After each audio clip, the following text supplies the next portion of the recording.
George Thing comes out on June 7th.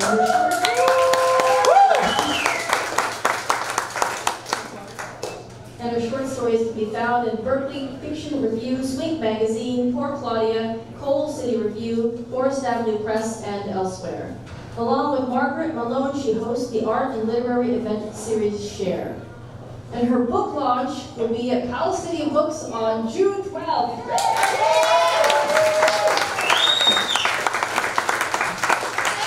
It's not in the notes. Thank you. Keep it up. Hi. I'm going to try to be coordinated. I think I need the mic and I also need the podium. Donnie, thank you so much for putting this together over and over again. It's really a gift to everybody, writers and community.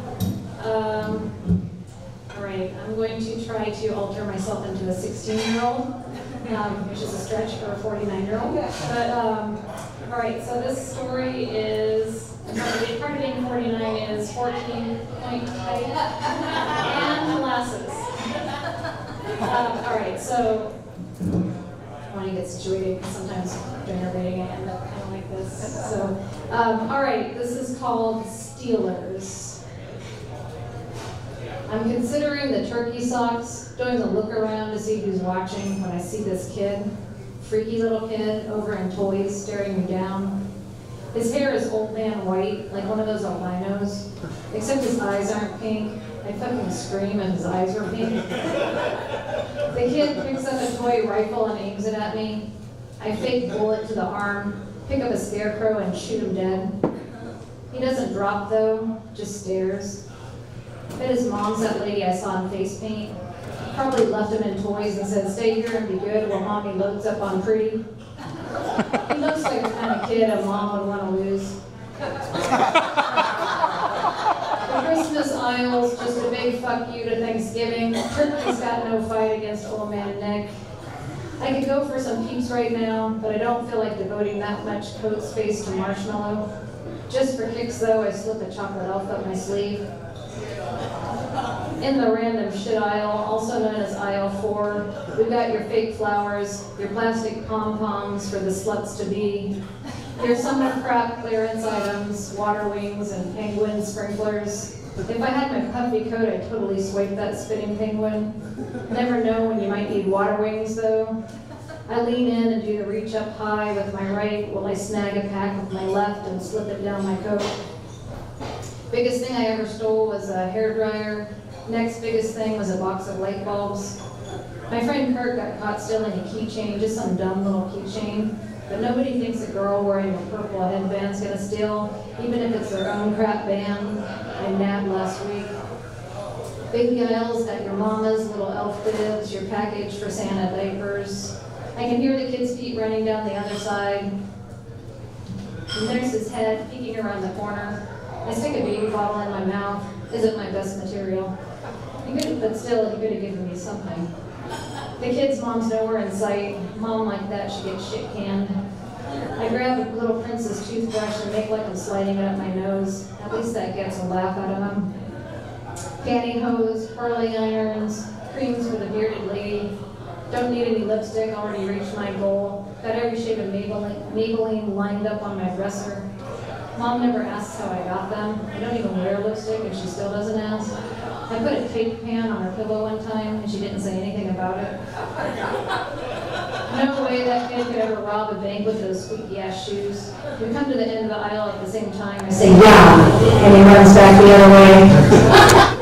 Last stop, magazine by the checkout. Gotta make it look like you're in any hurry. I grab a Rolling Stone and flip Jack White. The kid comes up next to me and picks up People. That's crap, I say, and switch it out for life. The two zitty clerks are making up some shit about their big tit girlfriends, so I take the opportunity to reach around and slide a couple of Three Musketeers off the candy rack. I bring them down by my legs so the kid can get a good look before I work them up the back of my coat. Come on, little bro, better get home.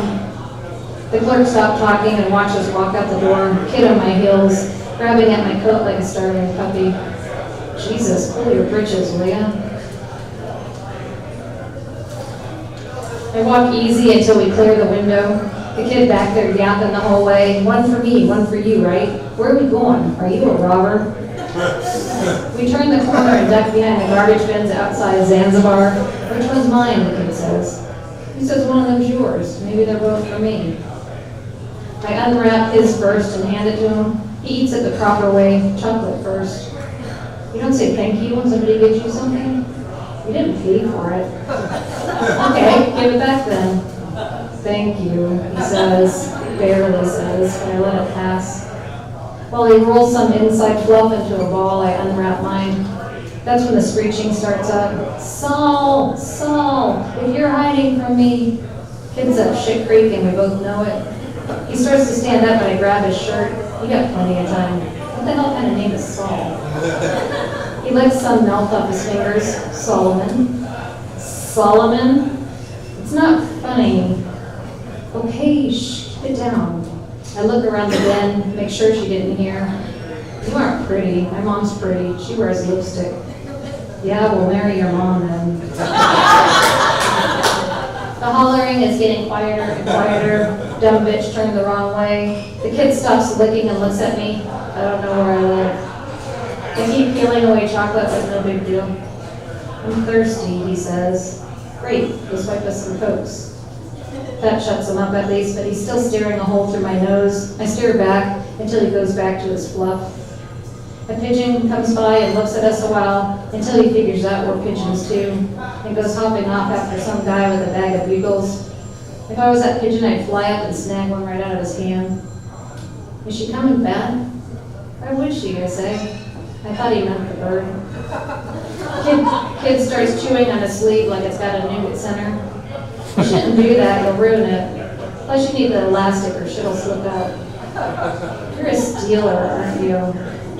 So fucking funny how he said it. Chocolate goes shooting out my mouth, almost out my nose, but I snort it back in. That gets the kid laughing too. He points at my knee and laughs one of those high-pitched little shit laughs. Shh, he's not even hear you. I suck the mess off my jeans and lean a little extra so I can see how to run the bin. His mom's walking back and forth in front of the bike shop, talking on her phone, but the phone isn't even touching her ear because, you know, we wouldn't want to mess up our hair while trying to find our missing sons. I had a brother. I look back to see if the kid heard me, but I can't tell because his eyes are closed. He opens his mouth and pushes some flattened fluff onto his tongue. He's the first person ever who doesn't ask what happened to Danny, so he's the first person I tell. Drowned on puke. I look at the kid's face to see what he thinks of it. He opens his eyes and looks back like drowning on puke, no big deal. He doesn't ask how old Danny was. He doesn't say, oh, that's just awful, or ask me if he had the flu, so I don't want to stomp on his face. Got loaded and puked in his sleep. The kid just nods, like he agrees that's how it was. His mom's 2 blocks away now, flapping her arms at some old lady and her little cat dog. Just a few more minutes and it will be too late for her kid to be lost, for some nice young man to walk him back to Rite Aid, or the girl at Baskin and Robbins to say, we can't give you a sample unless your mom's here with you, and for him to run back and beg her for a triple scoop. How old are you? 7. I never saw her run before. In her spiky shoes, she looks like a tightrope walker, the drunk tightrope walker. I think my mom might have run for me like that one time. Other people are looking for him too now, 5, 6 people hopping down the sidewalk, across the street calling out his name. Solomon, Solomon. They try to act worried, but it's obvious they don't know shit about it. They hold their hands up at their foreheads even though there's no sun. Makes them feel like they really want to find him, I guess. Sticky pooches.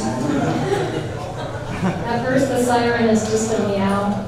The kid doesn't even notice it, but then he looks at me. He starts to get up again, but I hold him back. He isn't dead yet. The stranger hasn't dragged him into an alley. He hasn't stepped onto the train tracks. He's made it to the lake, but he hasn't gone under. The second police car is on its way. I feel it before I hear it. There might be 3. The kid's mother feels it too. When the sirens are a chorus of shrieking angels, that's when she loses it. Never would have guessed she had it in her. I close my eyes and listen, take a deep breath of garbage stink, open up my chest to make room for her. The kid is pulling on my arm, sticky fingers around my wrist. I try to shake him off me, but his grip is too strong. Hurry, he says, like I'm some missing kid too. Hurry, they're gonna leave us. I want to tell him, go, it's time, she's ready for you. But I'm afraid her strain will slip out of me, so I keep my mouth shut. Wake up, the kid says, whipping my arm up and down. Wake up. Hot chocolate breath on my face when he leans down over me. Then the cold air of dawn when he leans back and uses all of his weight to pull me from the ground.